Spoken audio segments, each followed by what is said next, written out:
accélérer le verdissement du parc automobile pour les entreprises. C'est le but affiché d'une proposition de loi examinée actuellement à l'Assemblée nationale. Un texte qui inquiète fortement la Confédération des grossistes de France. Bonjour Christian Rose. Bonjour monsieur. Et bienvenue sur Sud Radio. Vous êtes le directeur transport et logistique à la Confédération des grossistes de France. Qu'est-ce qui vous inquiète tout d'abord concrètement dans cette proposition de loi ? C'est une proposition de loi qui à nos yeux, je dirais, se décorrèle complètement de la réalité. Il ne faut pas oublier qu'on a déjà une trajectoire de verdissement des flottes de véhicules des entreprises, et cette proposition a ceci de très gênant pour nos entreprises, c'est qu'elle vise à renforcer effectivement les obligations qui vont peser sur elles, tout en limitant les solutions offertes aux entreprises pour y répondre. Très clairement, hein, on envisage un renforcement de la trajectoire, donc faire en sorte que les entreprises verdissent beaucoup plus vite leur flotte de véhicules, mais alors que dans le texte actuellement en vigueur, elles ont deux solutions pour y parvenir, soit recourir au tout électrique, soit recourir au véhicule hybride. La proposition de loi ne leur laisse comme seule opportunité que le véhicule électrique. Donc très clairement, on leur demande de faire plus vite, avec moins de solutions, et en plus, on vient effectivement les sanctionner si jamais elles ne vont pas assez vite. Vous l'avez dit, pour le coup, on a une loi qui est très récente à ce niveau-là sur le verdissement du parc automobile pour les entreprises 2021, c'est ça ? Donc on rajoute une loi ? Tout à fait. Donc l'encre de la loi de 21 est à peine sèche qu'on vient de nouveau effectivement la réécrire. Je crois que les entreprises ont besoin de stabilité dans ce domaine comme dans d'autres, de lisibilité, et notre souci effectivement c'est de leur laisser s'approprier le dispositif existant, qui, on le reconnaît, est déjà très difficile à atteindre. Pourquoi est-il difficile à atteindre ? Puisque on ne recourt pas à l'électrique aussi facilement qu'on recourt aux véhicules diesel ou aux véhicules essence.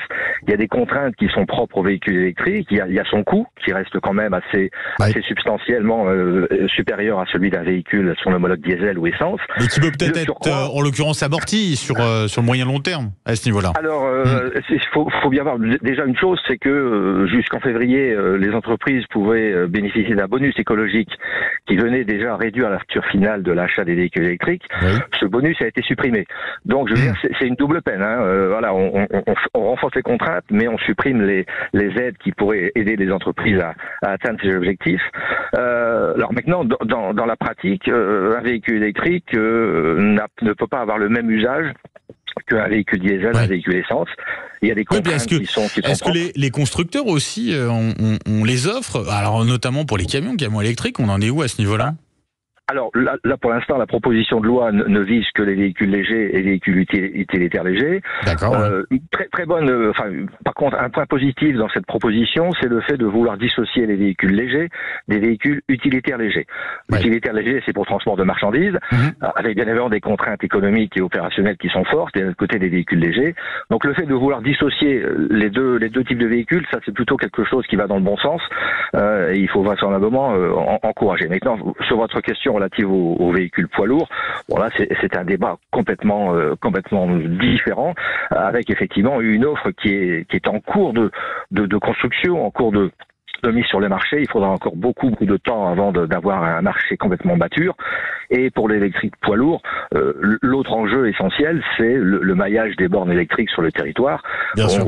Aujourd'hui, je crois qu'il y a, ou alors elle vient d'être ouverte, il n'y a qu'une seule borne électrique poids lourd sur autoroute, sur l'autoroute A6. Voilà, donc on n'est pas du tout dans la même configuration. Mais pour les véhicules légers, voilà, nous on a souvent coutume de dire que le mieux est l'ennemi du bien. On a aujourd'hui une trajectoire. Faisons en sorte de faire en sorte de la respecter. N'allons pas rajouter une couche supplémentaire avant même d'avoir, je dirais, fait le bilan réel des raisons pour lesquelles aujourd'hui cette trajectoire n'est pas suivie.